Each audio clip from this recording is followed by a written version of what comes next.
Greetings, my friends, and welcome to another episode of the Maybe Pile podcast. I am your co-host, as always, Kiryoku Writes, and here joining me, as always, is my co-host, Mummified Tony, or just Tony. Tony, how are you doing tonight, man? I am happier than a pig in a pie eating contest. You know, hanging out, getting work done, trying to, get my life together / keeping on with the same plans and whatnot, and just taking every day by day. Well, that's great. That's really good. That's really good to hear. I'm just kind of doing the same thing, trying to keep things going, trying to make things better, and just trying to make a whatever you could call a success out of myself. Though I have quickly fallen into a fatal trap, I might admit here. So I mentioned to you just before we started recording that, oh, shoot, I forgot to turn off my fan. Right. But also I was eating those noodles before I started, and those noodles happened to have a new, I was experimenting with a new hot sauce, a new ghost pepper hot sauce, and that fan not being on and the heat that's starting to grow within my body is, oh boy, this is going to be a spicy episode. I can tell you that right Oh now. My God. I'm just like, I'm starting to sweat. I can feel it on my forehead.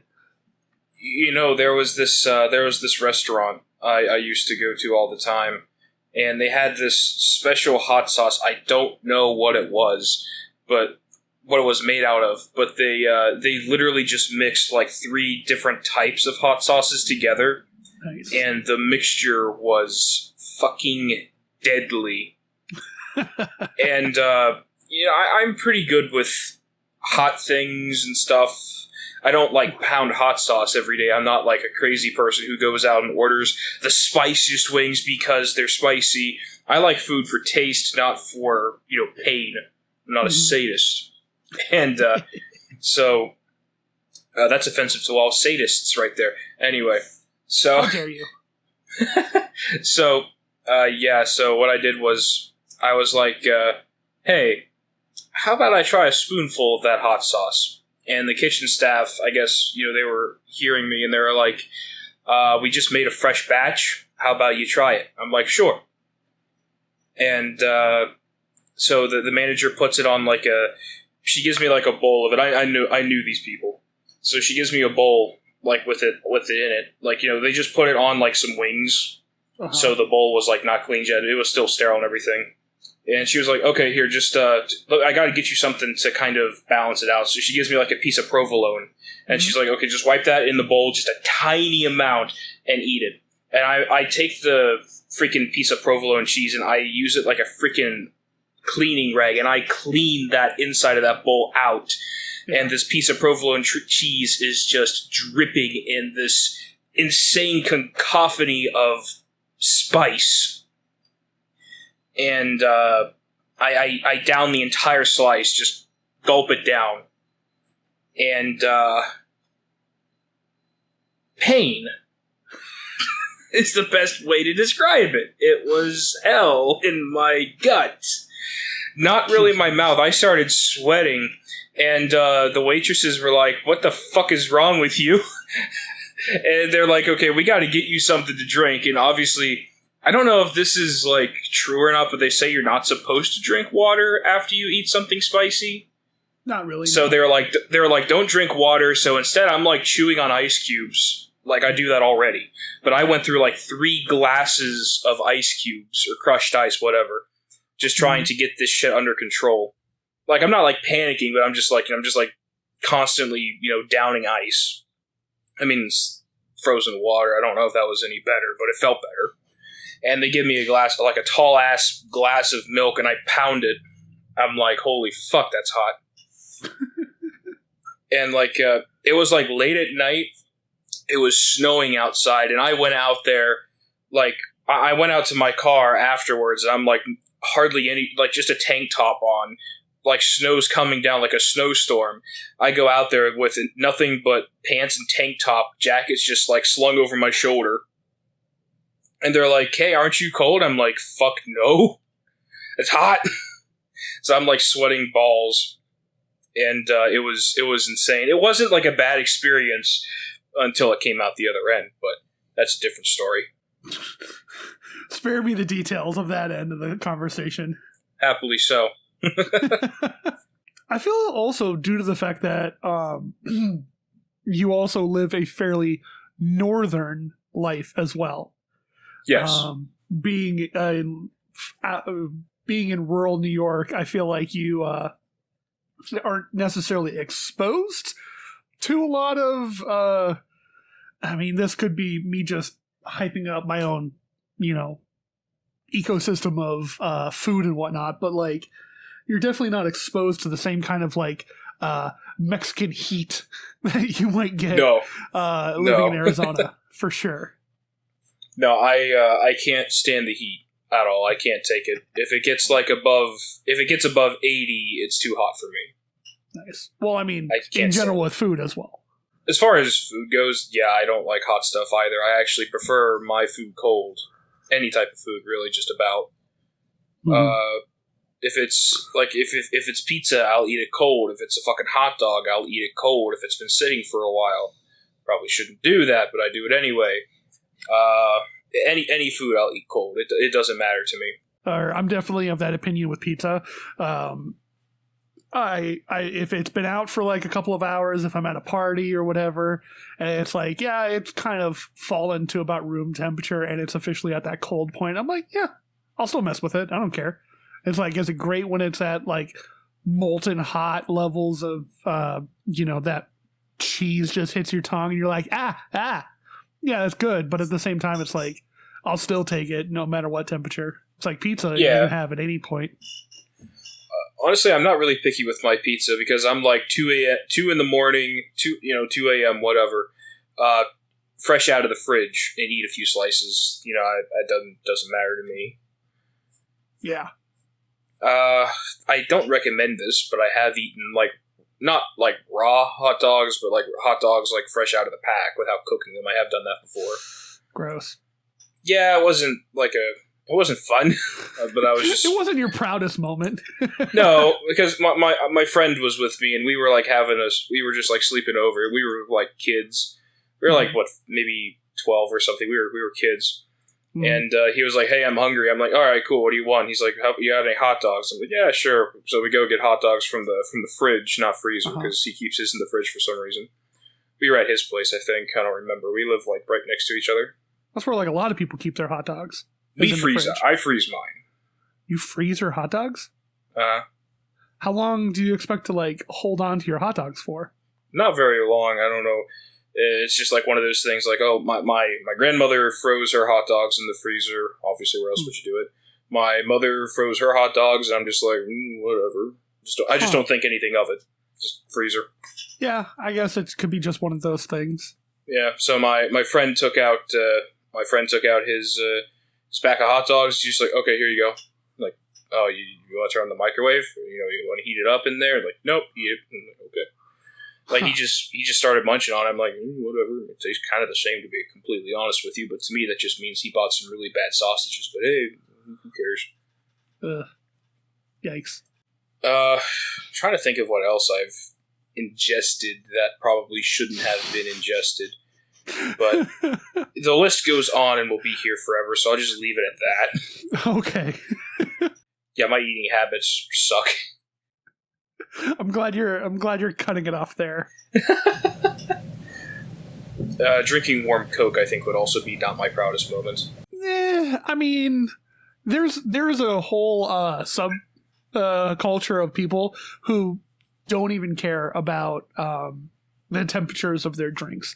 I believe it's a thing in I believe it's in Germany where typically you don't drink a lot of cold beverages. They take a lot of their beverages warm, from what I've been told, or at least whatever. Interesting. My brother worked a couple of years as a cable technician guy, not like the guy that comes to your place and does whatever, but like a technician that normally works in businesses and commercial accounts and whatnot.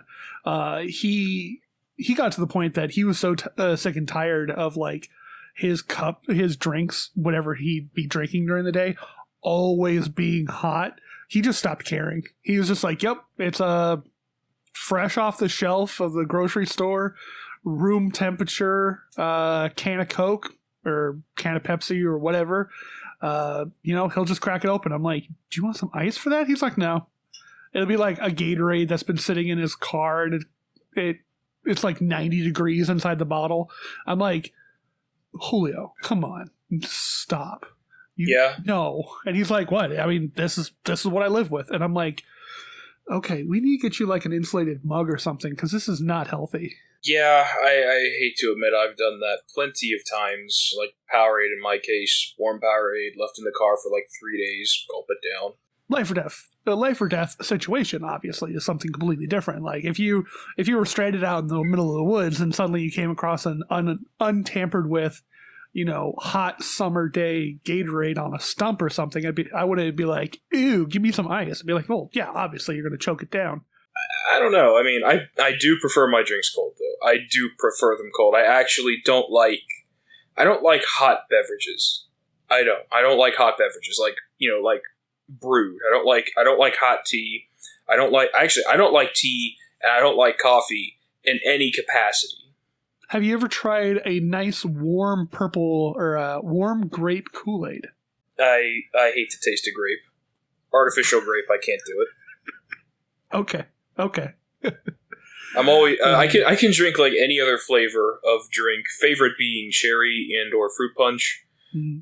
I can drink almost every other flavor except for grape, because I don't know what it is. It's just like when that artificial taste of grape, it just, I don't know what it is. I just can't stand it. I just don't like it. I get you. Yeah. Fun fact, or fun story. Me and a couple of my buddies were walking around FYE today, and he bought himself like a $6 can of Japanese Mountain Dew, and he took it home. And I was like, "Hey, so how?" We were on a PlayStation party not long ago, and I was like, "Hey, how's that taste?" And he's like, "Not worth $6." I mean, I know they have to charge a lot because they're imported, but I don't know. I mean, I can't speak. I can't speak for myself because I haven't tried it. When I went to LA last year, I walked around Little Tokyo and was able to find this little corner shop that sold Apple Coke. Oh. So that was pretty great. It was essentially just like, okay, you took kind of a spiced apple juice and Coke and you put it together. And I'm like, okay, cool, I guess. Sure.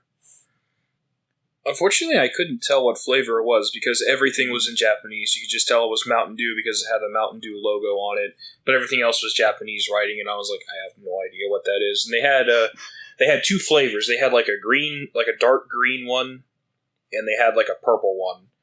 And I don't actually remember which one he bought. I think he bought the purple, but I'm not sure. But he bought one of those, and he said it was good, but it wasn't worth $6. And then we also saw like pure Japanese soda, like the ones with the marble in the bottle. You pop it open, the marble drops. Ramne. Yeah, we saw a bunch of those, again, all in Japanese, so unfortunately I couldn't read any of it, so I don't know what they were. Yeah. Then we also saw orange-flavored Pepsi and strawberry-flavored Coca-Cola. Very interesting to see those. Again, didn't buy them, didn't try them because... Orange Pepsi? A little up there. Yeah, orange-flavored Pepsi. Last year, I remember they put out orange Coke. Yeah, this was straight up Pepsi. Yeah, they had the Pepsi logo. Yeah, either that or it was from South Korea, but I'm pretty sure that said Pepsi. Yeah, it was really interesting. What else? Yeah, they had a lot of interesting things. Some energy drinks, some that we will be selling in our own store. So they were decent. I haven't had any of them. I've seen like videos of people trying the certain energy drinks that we're providing. And they said they're good. They said they're energy drinks, like they're just energy drinks. Mm-hmm.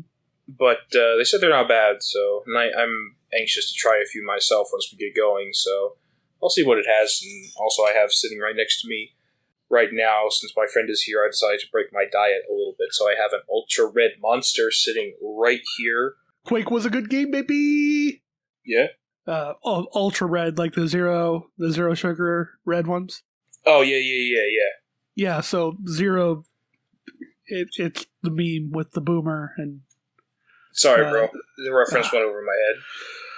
It's okay. Don't worry. I'll just be an internet nerd somewhere else. No. Apparently, I'm in the presence of normies who aren't degenerates like me. Crap, I think my mic picked up my slurping sound.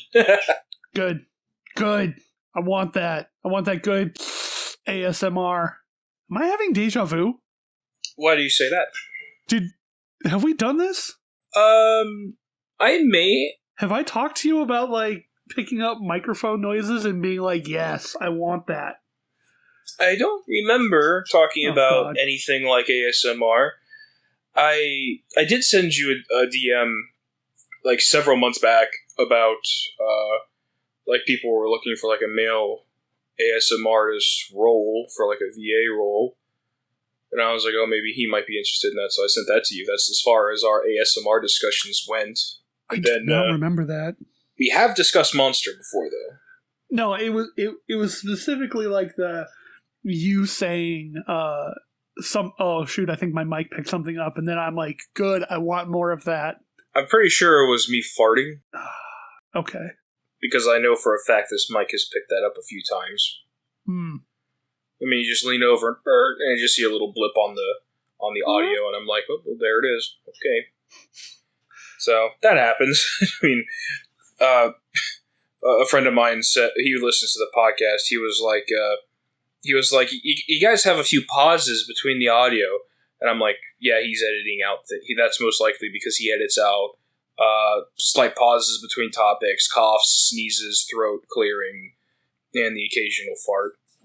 Yeah. I mean, I try my best. I'm like, I want to keep it sort of consistent and streamlined. I'm trying to keep it as best as possible to, like, because I can obviously take out coughs and farts and whatever, and, you know, cut that out and move things around. And if a pause ever feels awkwardly long, I obviously try my best to shorten it up as much as possible. Yeah, of course. I try not to like keep the conversation be like, this is happening, like back to back sounds of somebody always talking. Sometimes there is a little bit of a, yeah, and that's how it is. Well, cool then. Like that little bit of a gap right there. Yeah, well, I mean, if somebody says something like matter of fact, there's not a whole lot you can add on, so you like have to take a couple extra seconds, like next topic. What are we going to do? Throw it out there, and that's what happens. Right. You know, for those of you listening that may not know, which a lot of them don't, we completely ad-lib this. We completely just pull this out of our rear ends every time. Yes. We tried to discuss topics previously. We were like, we'll talk about this, then we'll talk about this, then we'll talk about that. And we've tried it before in the past. Like, you know, we'll spend 10 minutes on this, 20, 30 minutes on that, and, you know, we'll try to get it planned out. We've loosely planned out these episodes before, and we usually just start talking about other things, or one of us goes off on a rant. Not really a rant, or we start to ramble. You know, occasionally a rant, usually by me. But that's okay. But you know, so this is all just out of, you know, whatever we're thinking about at the time. So I feel like that's a good thing, because I feel like that makes everything more genuine. It's like it's a real conversation happening. We don't have like a list of topics in front of us.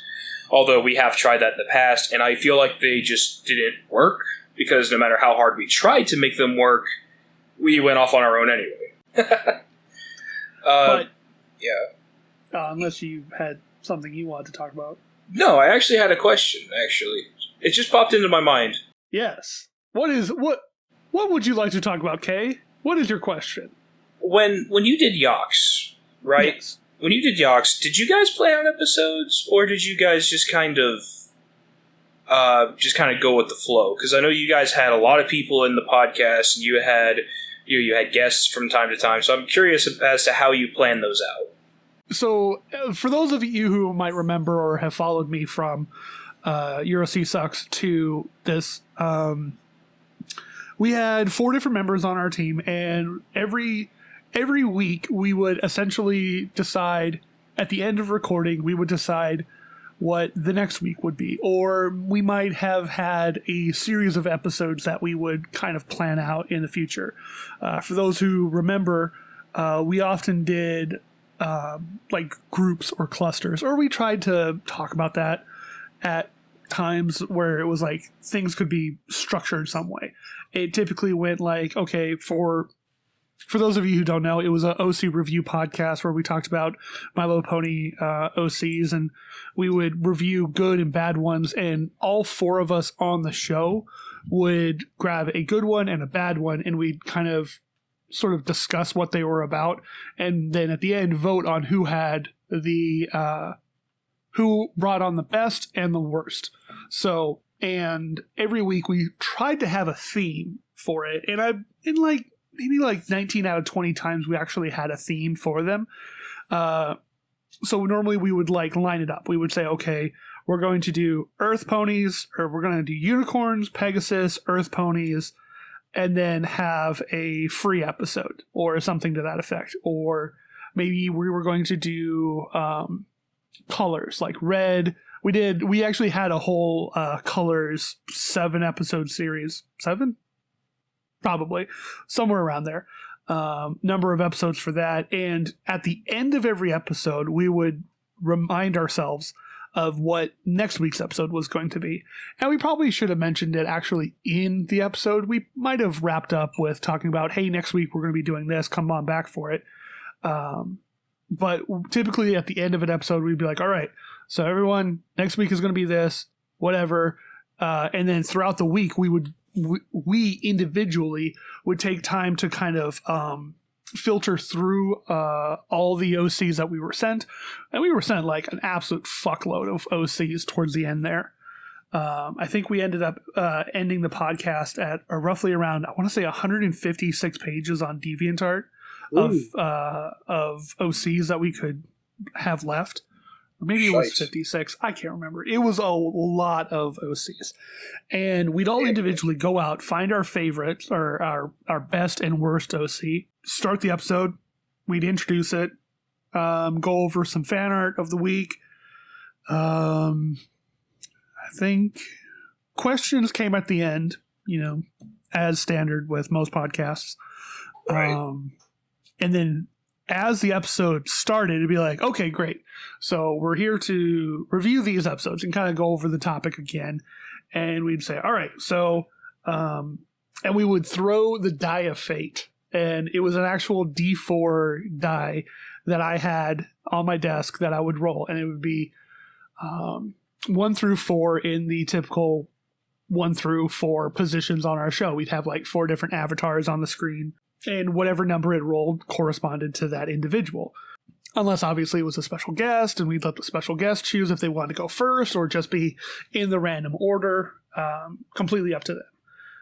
So the person we kind of understood that by the end of it all, we understood what points to hit for each OC, in which points we would want to talk about. And I think what was great about it was that we each brought our own flair of how we talked about OCs. If I remember correctly, Commander Sparkle really liked going into the details of how it was written and how like the actual words on the page were with, if it was a short enough, description underneath the OC on DeviantArt itself, he would just read it straight as it's written right then and there. There were times where I was like, okay, Commander, a little long-winded. Can we cut this back a little bit? Is there any way that we could like get bullet points here? You could barely get me to read a description to begin with, and it was just like light skimming and very short, like, yeah, this is their name, this is whatever. I was a much more visual guy, that I was much more drawn into like the colors and the design and we tried not to base a lot of it on skill of the artist, but still a lot of it was like, yeah, no, this is a good artist. They draw very well. I like this OC. So for structure, we kind of knew how each one of us presented, knew how we sort of flowed individually, how Medi would do his thing and how Smooth would do his thing, a lot of, things like that. We know how each one of us reacted. We just would let them go. And then a little bit afterwards, we'd be like, okay, well, that was great explanation of it. And then we'd talk as a group about what each individual one is. It was like, okay, Medi's done presenting his thing. So, we're all going to talk about it. And maybe someone might interject in the middle of the thing, be like, what do you mean by that? Like, that sounds interesting. Does it say anything about this? And they probably go off and talk about that. It was unstructured in the small sense, but still had a greater structure overall. That's really interesting. I really didn't know anything about how the inner workings of the show went. So that's really cool. We would just take all of our audio, throw it at Smooth, and then he'd edit it and then get it up by the end of the week. Nice. That's really cool. That's really, really cool. If we got the episode up early enough, we would have it privated, and then we would or the unlisted, and then send off early episode links to the individual artists that we had on that episode. So, we tried to give a little bit of a early access thing to them just for the sake of it's like, hey, thanks for letting us use your OC. Here's the link earlier than everyone else. I saw you tweet out, I think it was maybe a week or two ago now. I'm not sure how long it was. I'm terrible with time. You said you remember how fun it was, and I was like, I went back and I watched an episode. It was the one with Silver Quill, and it was like, yeah, it seemed like you guys were having the time of your lives, at least from what you presented. It was a really fun show. I can't remember what episode I went back and rewatched. It was the Ardale episode. Ardale was talking about how he got drunk and did pretty much an AMA on Twitter about, and he was like, yeah, I'm drunk, ask me anything. And then someone was like, yeah, how'd you, what made you make your OC? And he was like, oh yeah, my buddy Mums, he has a podcast that he was on that they wanted me on, but I needed to have my own OC for. So I just whipped something up real quick, and there it is. And I was like, oh yeah, that's right, we did interview you. Oh man, oh yeah. And I looked it up and I was like, did we interview him? And then I realized, yeah, we did. And I ended up watching the whole episode and I was like, it was a really funny show. I found myself laughing quite a bit during the episode with Silver. It was really cool. And Silver Cool was a great guest. He was really, really cool about it. Being at the height of the popularity of his fandom, or right. The height of his popularity at that time, and sort of our height of popularity at that point as well. If I'm not wrong, that is one of your most viewed videos, if not the most viewed. Probably, I could currently sitting at 47K, I think. I'm not sure. Go take a look. I'm still logged in, and I still have access to all that stuff. The perks of being the owner. Well, I know that this is not on the same tier at all as Yox, but I do hope that hope we can do some awesome shit here as well. No, and it's not even necessarily about being on the same tier either. I was excited to we didn't hit 1,000 views until we all got together at Everfree Northwest for our first time ever getting together, whatever date that was. It was a year into our making of whatever, right, into our show, that we actually hit 1,000 subscribers, and it was really great because so our number one episode was Euroc Sucks episode 7, Alicorn Part 1. For those of you who didn't know, we had to separate the episodes into parts for whatever reason. I think it was due to Smooth's computing capability, and everybody latched onto that one because everyone was just assuming that we were saying that all alicorns are shit and you shouldn't have an alicorn OC, when it was quite the opposite. That video actually has 1,300 comments when our second most viewed episode has 500 comments. And I'm just like, ugh, yikes. It's really weird to see how difficult it is to get people to comment. I didn't think it would be so hard, but I started looking over smaller channels and seeing how, this video has 10,000 views. It must have at least 1,000 comments. No, has maybe 100 comments on it. And it's It's really fucking weird. It's a wide variety of different things that happen within the YouTube spectrum of things. With Yox, we kind of just let it naturally grow. If I actually started taking a look into, best practices to help engage an audience or, things like that. And back then there was like a little bit of like, okay, how you're going to do this to do it professionally, and how you can do this to make sure that, whatever. There was a little bit of that during that time. But there was no guidebook, I assume. Yeah, no, we started back in 2014 for that. Well, at least the Alcorn. That was before I even graduated high school. Oh, gosh. It was... Okay, yeah, so the pilot went up on... our pilot went up on February 21st. 2014. Yeah, back in 2014, there was starting to get some people out there who can be like, oh yeah, I have a full career of living off YouTube.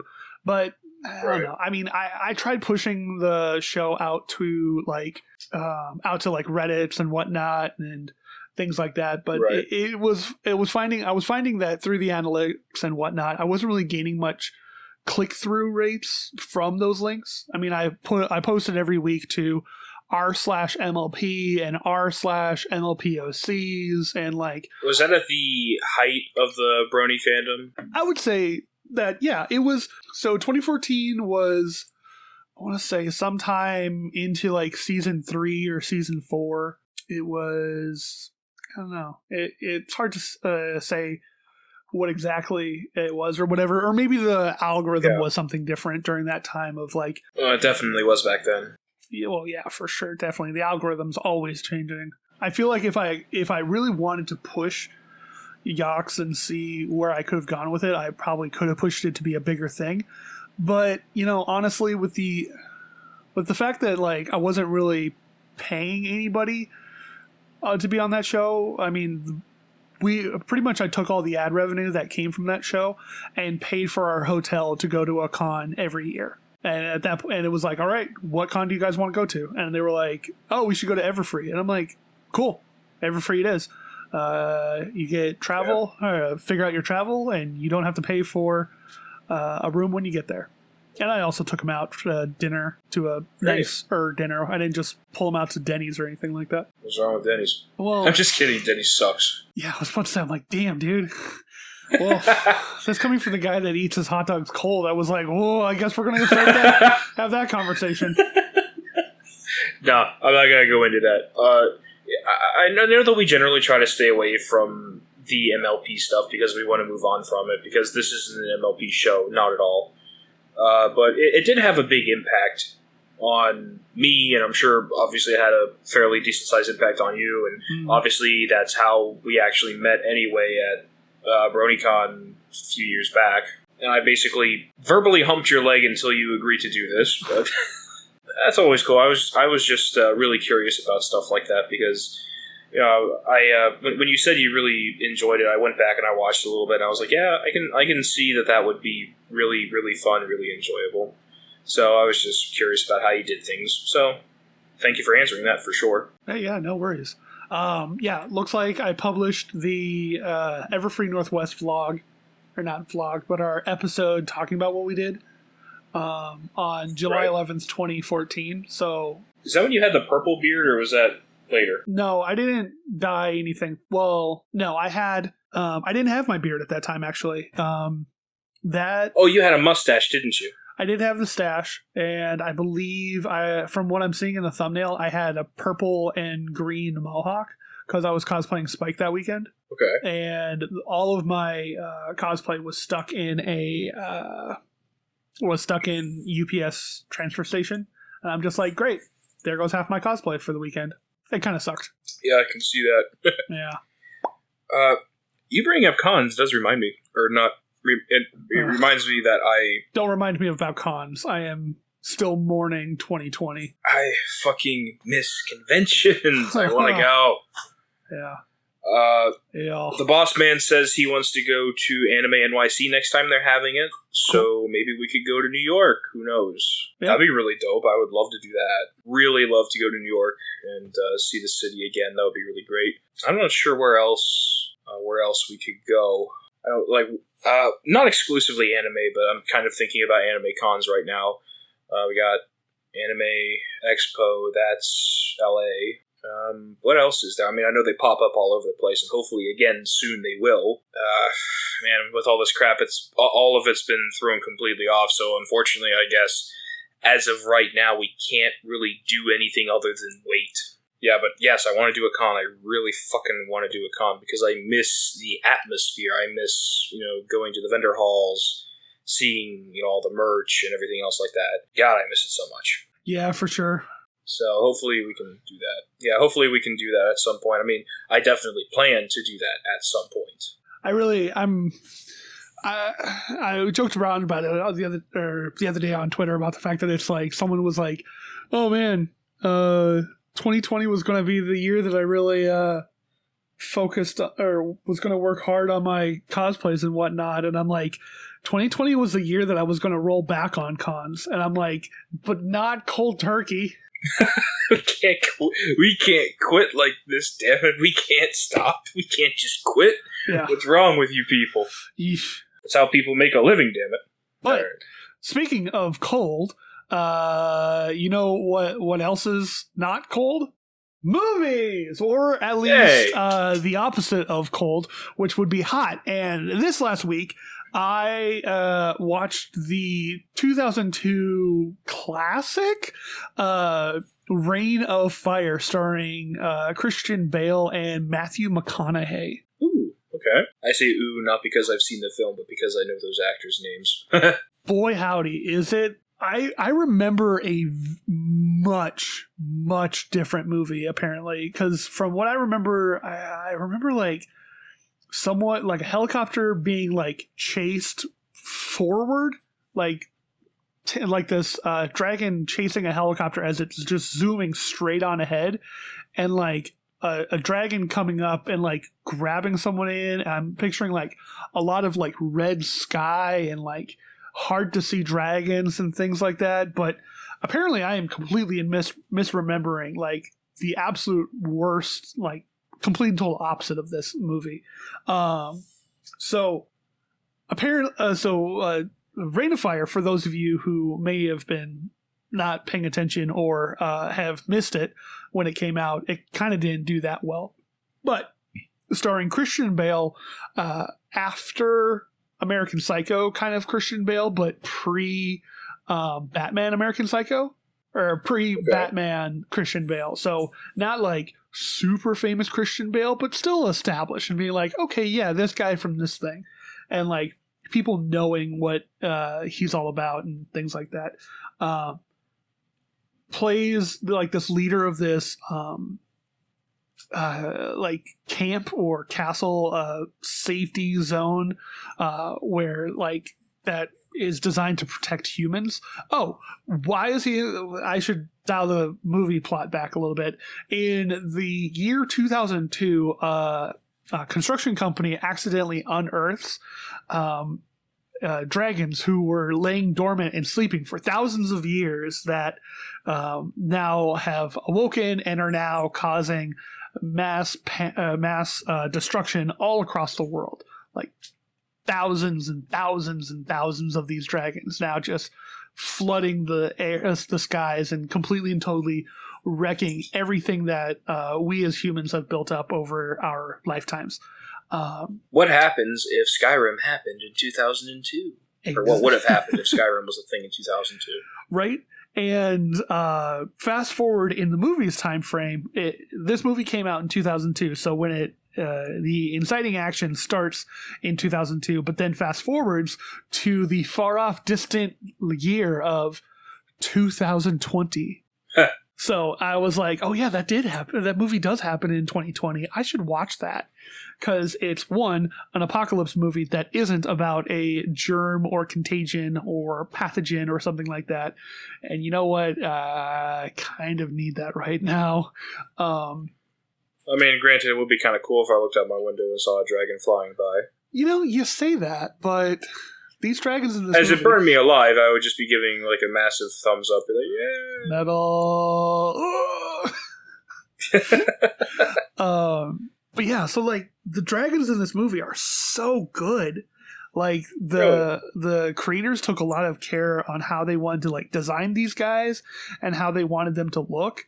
They're really great. Apparently, like the designers studied bats and put a lot of their movement based off like lions and tigers and how the big cats, and how they like stalk their prey and whatnot.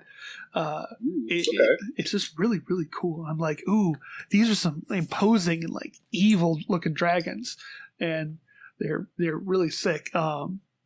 They're like, they kind of modernized it a little bit and kind of give reasons as to how they breathe fire, and how it's like apparently there's like two glands that like shoot two different chemicals out at the same time, and once they like come in contact with each other, like a cobra's spit out, just kind of like out the like venom or whatever, or poison, like shoots out the two chemicals, and they like cross paths like a little bit ways in front of the dragon, and then like ignite on contacts.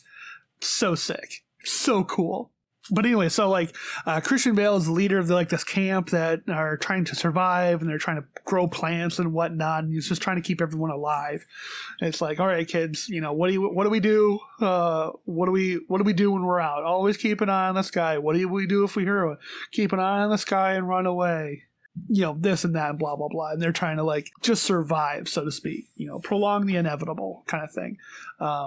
Until one day when these like 4 tanks start rolling down the road and just arrive at the these 4 tanks just start rolling down the road and like knock on his door, and it's just like, oh no, the only thing I hate more.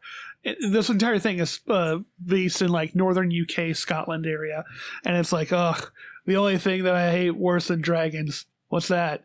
Americans. And like Matthew McConaughey pops the top off of this hatch, and he's just this jacked, bald, bearded guy with these like 2 black dragons running down his like cut arms. He's wearing a vest with like this fur underlining, big old American patch right on his left side, and I'm just like, God damn, Matt, woof, you are cut up, dude.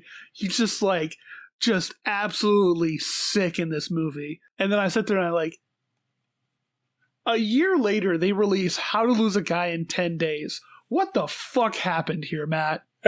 Like, what have you done? And I cannot imagine being an actor and putting my body through so much weight loss, weight gain, training. I could not imagine. It's like, dude, he's just jacked. Oh, I mean, he just looks really, really good. Like, he's not some giant dude, but he still just looks really good. And I'm just like, damn, dude. So he rolls up and he's like, oh yeah, our plane went down and we're kind of stuck here. It's like, nah, planes haven't flown in like 18 years. What are you talking about? And then he like pulls out this necklace, and he's like, it's got this massive tooth on it. And it's like, you see this? I took this from the first dragon I killed. And he's like, your plane story was better. It was like more believable and whatnot. And I'm just like, oh, jeez. And apparently his whole deal is the fact that him and his crew are like, they know how to take down dragons, and they know how to like kill them and whatnot. And that's something that like apparently even like the world's armies couldn't necessarily figure out. And I'm like, this guy's using like less than stellar equipment after the world's gone to shit. I'd hate to think what like the 2002 armies of the world were lacking that suddenly he has access to, I'm like, all right, dude, come on. An ancient spell tome? I don't know. No, there actually is really interesting that there is 0 magic in this entire story. And I'm like, cool, sweet, interesting. Let's do it. It's like that Dumb and Dumber meme. So you're saying there's a chance. There's a chance. And he's just like, eventually it's like, all right, we're just trying to restock, resupply, reload, it will be out of your hair. And it's like, all right, whatever, fine. And it like stays here. And like the rest of the movie goes on, and he eventually sees how they actually take down dragons, or how the process is supposed to work, and this and that. And it's just like, oh, it's so good. It's such a good movie. What did you say it was called again? Reign of Fire. Rein. Like a rain, like a king's reign. Right, okay. Not like the water. Is that on rain. Netflix? It is currently free to stream with IMDb. You Really? can watch it for free right now with IMDb. Not sponsored. Not sponsored, but if you want to and you got a moment, if you got an hour and a half to kill, I highly recommend that people go onto the IMDb streaming site, or you can plug it in through like your Fire Sticks or your Google whatever you're able to get like apps downloaded through. Chances are you can download the IMDb app and you can just watch straight through there. Not. That sounds really fucking cool, actually. I like that premise. Oh, it's so sick. It's so sick. I'm assuming submarine travel went through the roof when that happened. Submarine travel? Submarine. Oh. Submarine. Submarine travel. The metal tubes that go under the water. Yeah. Dive. Yeah. Sonar. That'd be actually very interesting if subaquatic devices. I mean, you can't fly. Sailing is probably a really dangerous idea. So what's the next best option? You go under the waves. They need to land. With that, and they don't necessarily seem like they're good at long, like great big giant distances. So now it's just time to hypothesize. So would that mean that Hawaii is a safe zone? Would like most, depending on how many, I don't know. Would most of like the Polynesian like island nations be safe? Because one of our so the dragons are found in London. Like the first one is wakes up in London, and there's like hundreds in London. Eventually, you see. And so that means that they're at least strong enough that they can cross the channel, or there's a great number of them enough to being on the island. My question would be, I need to figure how wide is the English Channel? 21 miles. I would assume. I would assume that they would be able to fly 21 miles. Oh, for sure. Like there's. So they can definitely go to Europe, no problem. Yeah, because I believe there's a point that happens in the movie where a dragon they notice comes in and causes problems when there's 66. One of the street signs said London 66 away. So I'm thinking that if it's a UK street sign, it probably means kilometers. So 66 kilometers away from London. I mean, yeah, if it's 21 miles at its closest, that's 34 kilometers in metric. So yeah, I think that it's a little bit more, but yeah, that makes sense. They probably do have that ability. Yeah, according to Google, 66 kilometers is 41.01 miles. So, like I said, about double the width of the English Channel. So, due to the fact that this one dragon was seen 66 kilometers away and back in London, the next or day after the next, would lead me to believe that, yeah, they do carry or cover a large area.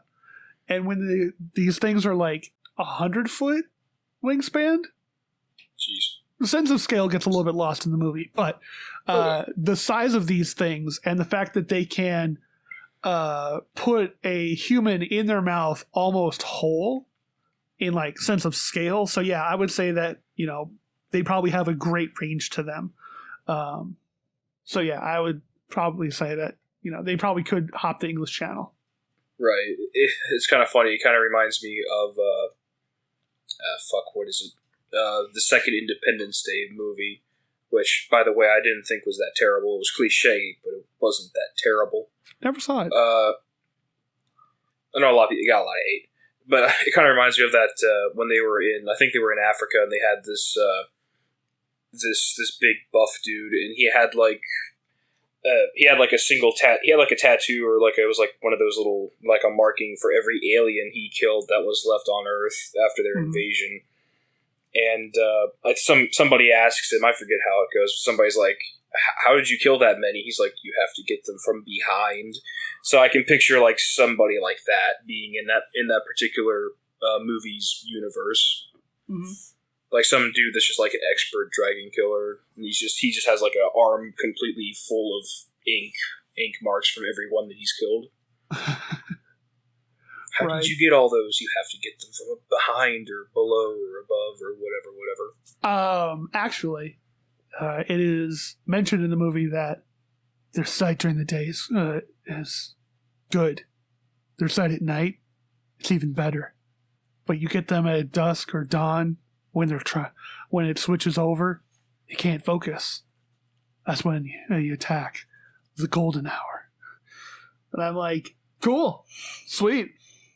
So yeah, there totally is a line where it's like, yeah, well, I know how the best time to get them, and I'm like, all right, man, cool, let's do it. Just give you a head pat, okay, buddy. I'm 100% in, and it like there are times where like the CG gets a little weird with like skies and backgrounds and green screens a little bit, but other than that, it is a solid movie. It holds up. Cool. And I'm pretty sure Todd Howard absolutely loved it. Oh, Skyrim. I'm pretty sure he thought it just works. It just works. God, that's such a catchy song. Damn it, now it's going to be in my head again. Fuck off. It just works. It just works. It just works. It just works. I can't sing. Fuck you, Todd. I can't fucking sing. I was in choir for like 3 years. I can't fucking sing worth a shit. Other than Reign of Fire, REIGN of Fire. We talked about that for a while. Yeah. Other than that, another movie that I saw was today I found out that HBO has In Time available on their apps. And really? I happen to have it through a cable subscription that I have access to and whatnot. So I got to rewatch the Justin Timberlake future sci-fi movie In Time, where time is literally a commodity and everybody in the ghetto lives day by day. Yeah, I remember when that movie like first came out. I never saw the whole thing like beginning to end. But I remember like watching. I'm like, yeah, it's kind of creepy or whatever, because I was like a child at the time. So, But I remember telling you about that at some point. It's a pretty interesting idea. Like time is the currency, and if you run out of time, you fucking die. Yeah. So that's really interesting. So since you got a chance to rewatch it, what did you think of it? Now that I'm like, because the movie originally came out in 2011. Watching it 9 years later, now that I'm a little bit older, it's like it's a little bit more ham-fisted with its messaging.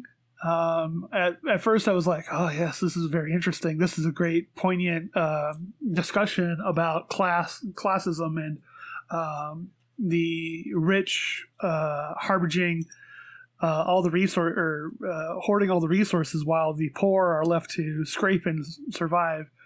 Now that I'm a little older, it's like, I guess. I think it has better implications as an economic discussion on the economy when it comes to trickle-down economics and its failings. So it's more of that. I don't know. It's a good movie. For those of you who don't know, Justin Timberlake is the protagonist of this movie in a world where everybody stops aging at the age of 25. Nobody grows old in the world that they live in. But there is sort of like this bioluminescent clock that everybody has on their arm, on their back of their left arm, that starts ticking down from 1 year on the second you turn 25. Could have happened, in the middle of the night, in the middle of the day, whatever, but it clicks over and suddenly your clock essentially starts. So and everybody gets paid in time. It's like, okay, yeah, you go to work, you get some time put on your clock. You go pick up a coffee, you got to pay for it with a couple of minutes or whatever, or an hour or whatever. You use a payphone, you drive a bus, your clock gets scanned, and they take some time off of your life, off of your immortality. And it's like, okay, well, there are people in the slums who are never have more than 24 hours on their clocks because, they got to pay rent, they got to pay bills. They're always working. They're living literally day to day, literally living in the situation. While there are people and they're stuck in these districts that they have to live in, and it costs money or it costs time to move up a district or work in those areas. And suddenly in Justin's world, his character Will Salas, Will's world, all of a sudden he goes to the bar to pick up his friend who needs help getting home. There's a guy there that has over 100 years on his clock. He has over a century, and in essentially the ghetto or the district he lives in, nobody has that kind of time. Nobody ever has that set up for them ever. And it's like, this guy's going to get in trouble. This guy's going to get himself killed. And he said there, it's like, hey man, you got to get out of here. Someone's going to come and drain your clock. And it's like, yeah, I know. He's like, no, you don't get it. Someone's going to kill you. And he's like, yeah, I know. And then eventually, he's like, whatever, man. And then, these thugs come through the door. What were they? They're not Minutemen, I want to say. Yeah, Minutemen. They're essentially these gang thug members that drain people of their time. Anybody has a little bit of extra time or whatever, and, something more than a day, they're like, well, we're just going to take all this extra time because, we have guns and thugs and, that whole shtick. Will, Justin's character, ends up helping the guy escape, and they hide out in this warehouse. They talk for a little bit, and it's like, okay, yeah, well, what would you do if you had all that time? Well, I definitely wouldn't waste it. And he's like, yeah, of course, blah, blah, blah, yada, yada, whatever. This, that, blah, blah, blah. They kind of have a conversation about how this guy he ran into, who actually, for those people who watch the USA original series White Collar, it's the guy who played the guy that went to jail, Matt Bomer. He played Neil, I want to say the character's name was, the guy that breaks out of jail and is a known thief and whatnot.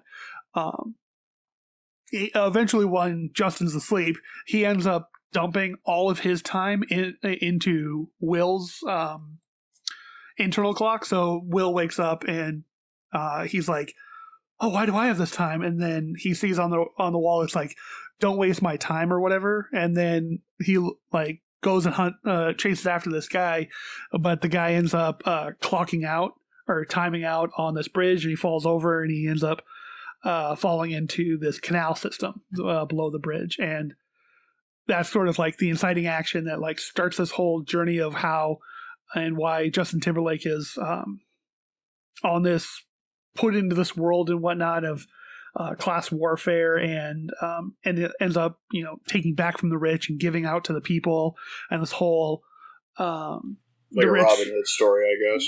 very, very Robin Hood, about, time and giving it to people who need it. That's this whole thing where it's like, oh, if a couple people need to die for one person to be immortal, what's the problem? And it's like, no, if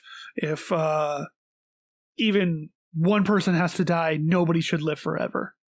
And it's like, okay, well, this is the sort of mentality that he ends up developing throughout the entire movie, and sort of starts this process of wanting to take from the rich this, grossly, abhorrently rich system where people are literally just dying in the street. Like, boom, they lost a second, they're dead. They're just flat, end of life, there it is.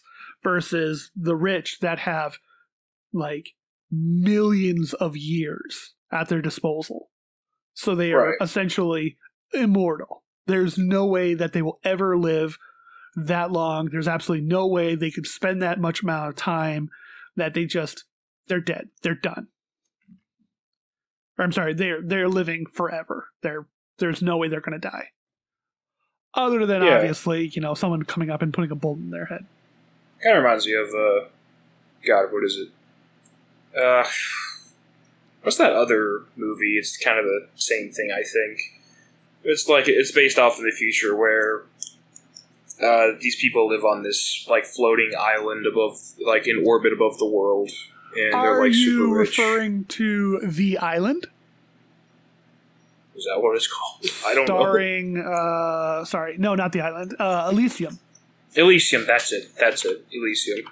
Yeah, I remember that. I never. Again, that's another movie I didn't really see. I don't really do the whole like rich people bad movies. I never really got into the concept of it myself. Well, it's a trope that obviously is going to exist forever. As long as there is class disparity between one person and another person, there's always going to be a story about how this person is lording over a different person. I mean, there's been stories of it for eons, yeah, of course. Even as you said, Robin Hood. It's like, okay, yeah, the most earliest and famous story of someone stealing from the rich and giving to the poor. Literally the story that we have that phrase comes from. Yeah. I don't really get into like that stuff. I don't know. I just never really understood like the whole rich people bad, poor people needy type of thing. I don't know. I'm just saying with rich people bad. I'll just use that as the phrase. I just never really got into those types of movies. It's just like some people just have more, and it's just like just work your way up and get more too.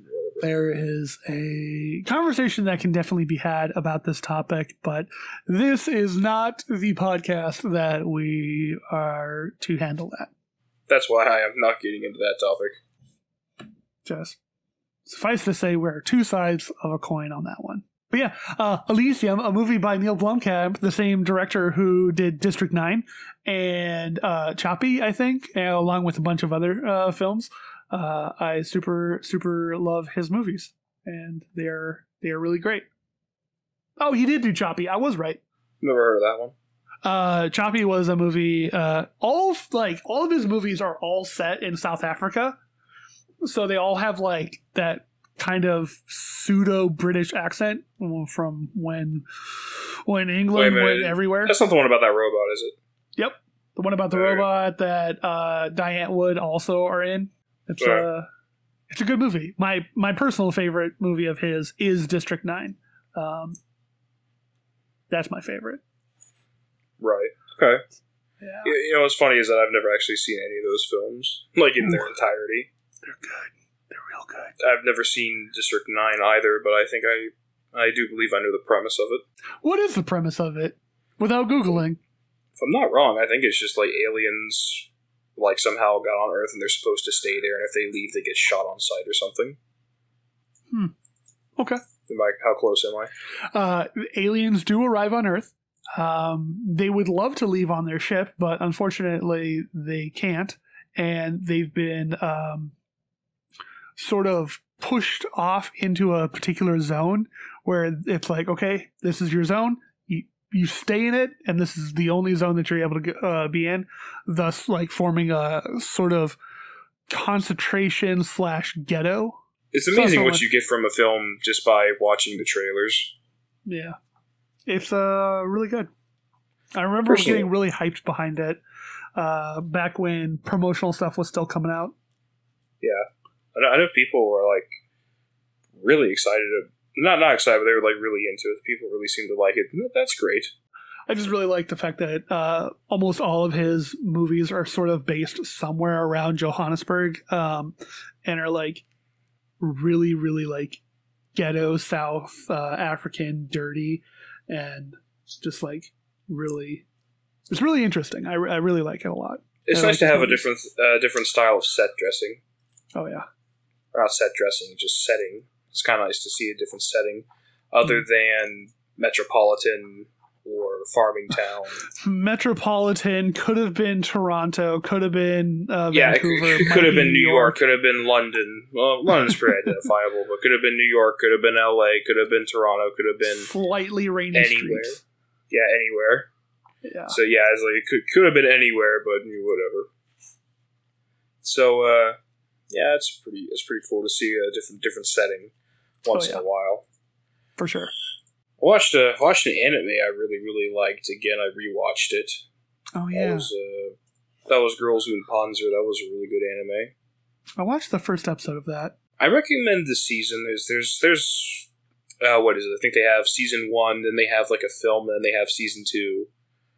And I think they have more, but I'm not sure. There's a couple of OVAs that I never really cared for that much, but it's really good. So I recommend you if you are into it. I recommend giving the season a watch. It's on Netflix. Season 1 is dub. Netflix. From what I know, Netflix only has dub and not sub, which sucks because actually, I will say this: in the subbed version, in the Japanese version, they have like a really cool song that the Russian tank girls perform, just Katusha, and they do it very, very well. Bayushinari.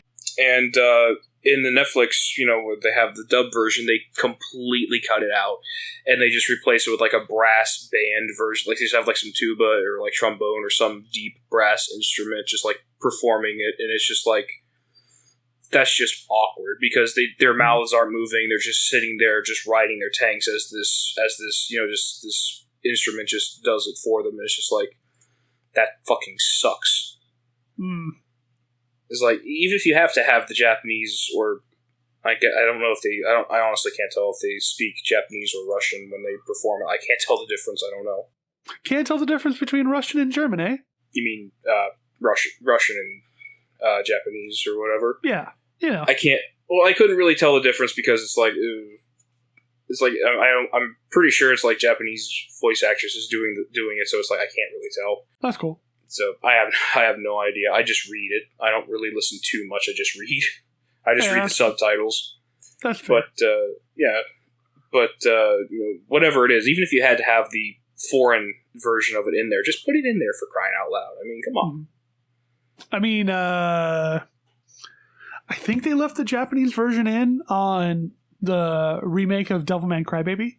Okay. I'm pretty sure, they totally left in the original Japanese raps in Devilman Crybaby. There's a bunch of animes on Netflix I need to watch. Even if they're dubbed, I should still catch up on them.